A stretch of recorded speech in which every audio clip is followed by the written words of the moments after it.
बिस्मिल्लाहिर्रहमानिर्रहीम। अस्सलाम वालेकुम everyone, my name is Hadiqa Saleem and welcome back to my channel. इंशाअल्लाह आज हम मंसूबात की फ़सल में मफ़ऊल बिही को डिस्कस करेंगे और अस्सालिसु यानी इसकी फ़सल हमने क्योंकि पहले से शुरू की हुई है तो अब यहाँ पर जो है ना हम एक तरीक़ेकार को पढ़ेंगे जिसमें इसके फ़ेल को हज़फ़ कर दिया जाता है और उसे उस मफ़ऊल बिही को मा उज़मिरा आमिलु अला शरीतति तफ़सीर कहते हैं। यानी मैं इसको थोड़ा सा इंट्रोड्यूस कर देती हूँ। देखिए, मा उज़मिरा आमिलु अला शरीतति तफ़सीर वो इस्म होता है, वो मफ़ऊल बिही बेसिकली होता है कि जिसके बाद फ़ेल या शिबा फ़ेल मौजूद हो।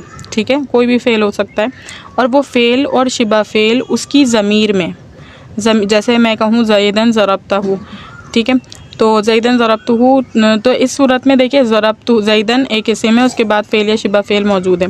तो अब ज़रबतहू जो है वो हू ज़मीर में ज़रबतहू फ़ेल जो है हू ज़मीर में अमल करने की वजह से ज़ैद में अमल नहीं कर रहा। वो कह रहा है कि मैंने जब इसमें अमल कर लिया तो मैं उसमें अमल नहीं करूँगा। तो ये ज़ैद जो है वो मा उज़मिरा आमिलहू अला शरीतति तफ़सीर होता है और ये तफ़सीर की वजह से इसके फ़ेल को हज़फ़ कर दिया जाता है।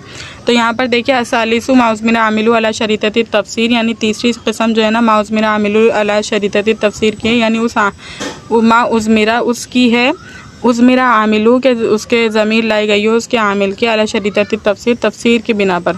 वहुआ कुल्लु इस्मिन बादहू फ़ेलुन औ शिबहुहू, यानी ये वो हर इस्म है जिसके बाद फ़ेल या शिबा फ़ेल हो। यश्तग़िलु दालिकल फ़ेलु अन दालिकल इस्मि बिज़मीरी व मुतअल्लिक़ी, यानी एराज़ कर रहा हो ये फ़ेल उसमें उस इस्म में अमल करने की वजह से, उसकी ज़मीर में या उसके मुतअल्लिक़ में अमल करने की वजह से। बिहैसु लौ सुल्लिता अलैहि हुआ, अगर इस तौर पर अगर उसको मुसल्लत ही कर दिया जाए हुआ औ मुनासिबतु लिनस्बिही, या मुनासिब जो है मुनासिब को मुसल्लत कर दिया जाए तो लनसबहू, तो वो मुनसब दे देगा। नाहू ज़ैदन ज़रबतहू, जैसे कि ज़ैदन ज़ैद तो वो है, ज़रबतहू मैंने उसे मारा। फ़इन्ना ज़ैदन मंसूबुन बिफ़ेलिन महज़ूफ़िन मुज़मिरिन, इसलिए कि ज़ैद मंसूब है फ़ेल महज़ूफ़ मुज़मिर की वजह से। वह हुआ ज़रबतहू और वह ज़रबतहू है। वह युफ़स्सिरुल फ़ेलुल मज़कूरु बादहू, और इसके बाद जो फ़ेल मज़कूर है ज़रबतहू वो इसकी फ़ेल मज़कूर जो है वो उसकी तफ़सीर कर रहा है। वह हुआ ज़रबतहू और वो ज़रबतहू है। वलिहाज़ल बाबी फ़ुरूउन कसीरतुन, और इस बाब की बहुत सारी फ़ुरू हैं।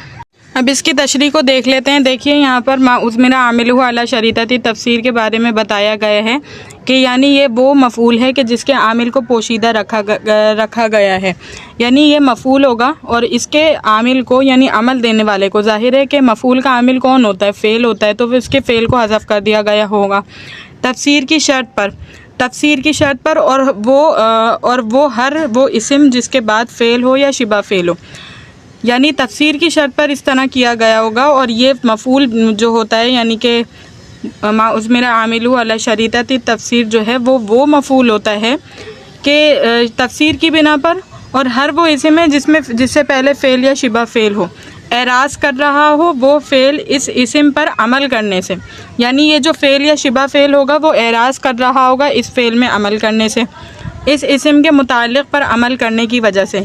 यानी एक आपके पास मफ़ऊल है और एक फ़ेल है और एक और इसका मुताल्लिक़ है, यानी इस फ़ेल का कोई मुताल्लिक़ है बा हर्फ़ जर के ज़रिए से या मिन हर्फ़ जर के ज़रिए से, लाम हर्फ़ जर के ज़रिए से, किसी भी हर्फ़ जर के ज़रिए से इस फ़ेल का ये मुताल्लिक़ बन सकता है।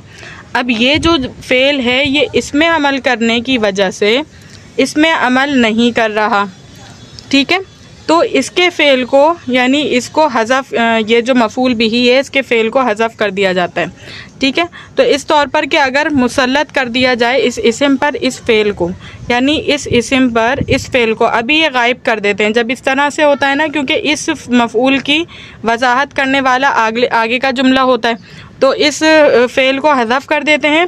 तो इसी वजह से बताया जा रहा है कि यहाँ पर अगर इसको मुसल्लत कर दें, फ़ेल को अगर मुसल्लत कर दें, अभी तो छुपा दिया, अगर फ़ेल को मुसल्लत कर दें तो इस इस्म पर इस फ़ेल को या उसके मुनासिब फ़ेल को, तो इसको नसब दे देंगे। जैसे ज़रबतहू ज़ैदुन ज़रबतहू, ठीक है, इसकी मिसाल आपको यहाँ पर बताई हुई है। ज़ैद में मैंने इसको मारा, ज़ैद यानी ज़ैद वो ज़ात है, ज़रबतहू मैंने उसको मारा। तो यहाँ ज़ैद जो है ना ये मा उज़मिरा आमिलहू अला शरीतति तफ़सीर है, जैसे यहाँ बताया हुआ है। बस बिलाशुबा ज़ैद मंसूब है और फ़ेल महज़ूफ़ मुज़मिर की वजह से, और वो ज़रबतहू है। इसकी तफ़सीर फ़ेल मज़कूर कर रहा है जो इसके बाद, और वो ज़रबतहू है और इस बात की बहुत सी फ़ुरूआत हैं, यानी ज़रबतहू जैसे ज़ैदुन ज़रबतहू, जैद तो वो ज़ात है, ज़रबतु मैंने उसको मारा। तो अब यहाँ पर जो है ना इसकी ज़ैदुन कौन है, क्या ज़ात है, किसके हवाले से इसमें बात की जा रही है, इसकी तफसीर करने के लिए ज़रबतु मौजूद है। अगर हम एक और फ़ेल इससे पहले लेकर आ जाएं ताकि ये फ़ेल हो जाए और ये वाला फ़ाइल हो जाए, तो उस वक्त क्या लाजिम आएगा कि जो बात यहाँ पर मौजूद है तफसीर के लिए वही बात यहाँ पर भी आ जाएगी, यानी ताकीद हो जाएगी, या फिर जो है आपके पास तुलूब अबस हो जाएगा, यानी फजूल चीज़ का मुकर्रर लाना हो जाएगा। जाहिर है कि यहाँ का सेंटेंस जो है इसकी वजाहत कर रहा है, तो हमें कोई ज़रूरत नहीं है कि हम इससे पहले भी कोई फ़ेल लेकर आएँ। सही, तो इसकी और फ़ुरुआत बता रहे हैं, यहाँ से वजाहत के साथ बता रहे हैं कि यहाँ से मुसन्निफ़ रहमतुल्लाह अलैह उन मवाक़े में से जिनमें मफ़ूल बिही के फ़ेल को हज़फ़ करना वाजिब है, तीसरे मौके को बयान फरमाते हैं कि तीसरा तरीक़ा माउज़ आमिलु अला शरीअत तफ़सीर है। ठीक है, आपको वजूबी तरीक़े बताए जा रहे हैं, जैसे कि मैंने आपको बताया था कि एक जो है ना जायज़ होता है, जवाज़ी सूरत होती है जिसमें आपको बता दिया गया था। फिर हमने वजूबी तरीक़े शुरू किए थे, जिसमें से हमने वजूबी तरीक़े भी पढ़े थे कि सिमाई होता है और तहज़ीर होता है, और अभी ये तीसरा तरीक़ा है। ठीक है, तो बताया जा रहा है कि वो इस्म है जिसके बाद कोई फ़ेल या शिबा फ़ेल हो, यानी अब इसकी माउज़ मेरा आमिलू अला शरीअत तफ़सीर की तफ़सीर कर रहे हैं कि वो इस्म है, यानी माउज़ मेरा आमिलू अला शरीअत तफ़सीर वो इस्म है जिसके बाद कोई फ़ेल या शिबा फ़ेल हो। इसके बाद कोई फ़ेल या शिबा फ़ेल होगा और वो फ़ेल या शिबा फ़ेल महज़ इस इस्म की ज़मीर या उसके मुताल्लिक़ में अमल करने की वजह से इस इस्म में अमल करने से एतराज़ कर रहा होगा। जैसे मैंने आपको मिसाल में अभी बताया ज़ैदुन ज़रबतुहु या ज़ैदुन ज़रबतु भी ले लें, तो इन दोनों सूरतों में क्या हुआ कि ज़ैदुन के बाद जो है ना फ़ेल मौजूद है ज़रबतुहु, ज़ाहिर है, या ये तो फ़ेल की मिसाल है, शिबा फ़ेल भी मौजूद हो सकता है। और ज़रबतुहु जो है वो ज़रबतुहु ज़मीर में अमल करने की वजह से ज़ैद में अमल करने से एतराज़ कर रहा है, क्योंकि यानी वो ये कह रहा है कि मैंने जब हु में अमल कर लिया तो मैं ज़ैद में अमल नहीं करूँगा, और हु ज़मीर दरअसल राजे है वो ज़ैद की तरफ, तो ज़ैद के मुताल्लिक़ में अमल करने की वजह से ये फ़ेल ज़ैद में अमल करने से मना कर रहा है। ठीक है, एराज़ कर रहा हो इस तौर पर कि अगर इस फ़ेल को या उसके मुनासिब बिल तरादुफ़ या मुनासिब बिल लुज़ूम को इस पर मुसल्लत कर दिया जाए, यानी इस इस्म से पहले रख दिया जाए, तो वो इस इस्म को मफ़ूलियत की बिना पर मंसूब कर देगा। जैसे ज़ैदन ज़रबतुहु, यानी यहाँ पर आप देख सकते हैं सेंटेंस में यहाँ पर इन्होंने यही बात बताई है कि अगर इसके फ़ेल को इससे पहले लेकर आ जाएं, अभी इसके बाद है ना फ़ेल या शिबा फ़ेल, अगर इससे पहले फ़ेल या शिबा फ़ेल को लाएं तो उस वक्त क्या होगा, वो फ़ेल या शिबा फ़ेल इस ज़ैद को मंसूब कर देगा। और आपको ये सूरत बता दी गई ज़ैदन ज़रबतु। अब इस सेंटेंस को आप देखिए, ज़ैदन पर अभी नसब है, ठीक है, और ज़रबतुहु उसके बाद मौजूद है। अब ज़रबतु में जो ज़रबतु है ये आमिल है और हु ज़मीर में ये अमल कर रहा है, और इस हु ज़मीर में अमल करने की वजह से ये इस ज़ैद में अमल करने से एतराज़ कर रहा है, कह रहा है मैं नहीं करूँगा अमल। ठीक है, जब ऐसी बात हो गई तो कह रहे हैं अगर हम सपोज़ करें कि यहाँ पर हम फ़ेल लेकर आ जाते हैं, यहाँ पर हम फ़ेल लेकर आ जाते हैं, तो उस वक्त भी वही सूरत बनेगी जो अभी है, और उसके साथ साथ ये भी हो जाएगा कि तुलूब अबस होगा, यानी हम ज़रबतु ज़ैदन ज़रबतुहु अगर करें तो ज़रबतु का तकरार हो जाएगा। ज़रबतु का तकरार होने के बाद ज़ैद को तो नसब ही मिलेगा, जो अभी इसकी हालत है वो बाद में भी वही रहेगी।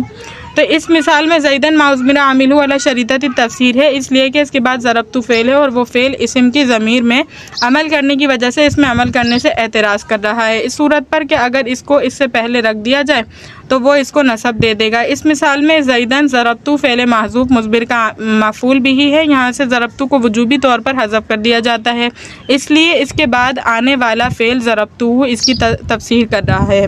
वही बात बता दी जो मैंने आपको एक्सप्लेन की है। अच्छा, जो मैं हज़फ कह रही हूँ, हज़फ का मतलब होता है गायब करना, यानी तलफ़ुज़ या लिखना नहीं, लफ्ज़न नहीं लिखना उस चीज़ को। यहाँ ज़रबतु को हज़फ करना इसलिए वाजिब है क्योंकि अगर इसको हज़फ ना किया जाए तो मुफ़सिद और मुफ़स्सिर और मुफ़स्सर का जमा करना लाजिम आएगा, जो इबहाम को दूर कर रहा है। ठीक है, और जो फ़ेल को हज़फ करने की वजह से पैदा हुआ है। यहाँ पर ये बात बता दी, अगर हम यहाँ पर ज़िक्र कर देंगे तो मुफ़स्सिर और मुफ़स्सर का जमा होना लाजिम आ जाएगा। जब एक चीज़ की तफसीर आगे बयान हो रही है तो हम उसको पहले से बयान नहीं करेंगे। बाब की फ़ुरुआत बहुत हैं जिनको बड़ी किताबों में शरह इब्न अकील और अन-नहवुल वाफ़ी वग़ैरह में देखा जा सकता है। ठीक है, अब मुनासिब बित-तरादुफ़ और मुनासिब बिल-लुज़ूम की यहाँ तारीफ़ दी हुई है। पहले मुनासिब बित-तरादुफ़ की है। मुनासिब बित-तरादुफ़ से मुराद वो फ़ेल है जो फ़ेल मज़कूर के माना में हो, यानी हमने कहा ना इससे पहले मुसल्लत कर दें, तो क्या मुसल्लत कर दें, यानी वो फ़ेल मुसल्लत कर दें जो इसी फ़ेल के मायनों में जो अभी मज़कूर है उसी के मायनों वाला फ़ेल भी मज़कूर यानी ज़िक्र कर दें। जैसे ज़ैदन मररतु बिही, ज़ैद तो वो है, मररतु बिही के मैं गुज़रा उसके पास से, तो मैं ज़ैदन जावस्तु फ़ेल महज़ूफ़ का मफ़ूल बिही है।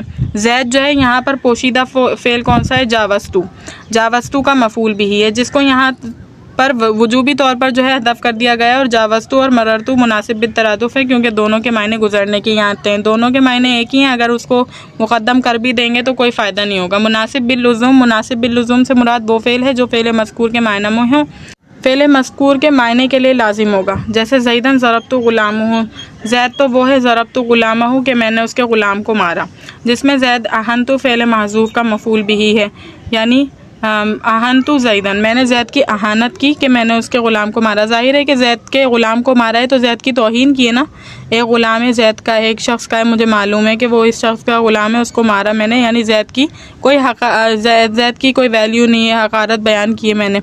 तो इसमें क्या कह रहे हैं कि यहाँ पर वजूबी तौर पर हज़फ कर दिया गया है और अहनतु और ज़रबतु मुनासिब बिल-लुज़ूम है क्योंकि ग़ुलाम को मारने से ज़ैद की तौहीन लाजिम आती है। उम्मीद करती हूँ लेक्चर अच्छी तरीके से समझ आया गया होगा। अल्लाह ताला से दुआ है कि अल्लाह ताला इस पढ़ने पढ़ाने को अपनी बारगाह इलाही में कबूल मंजूर फरमाए। व आखिरु दावाना अनिल हम्दुलिल्लाहि रब्बिल आलमीन। अस्सलामु अलैकुम।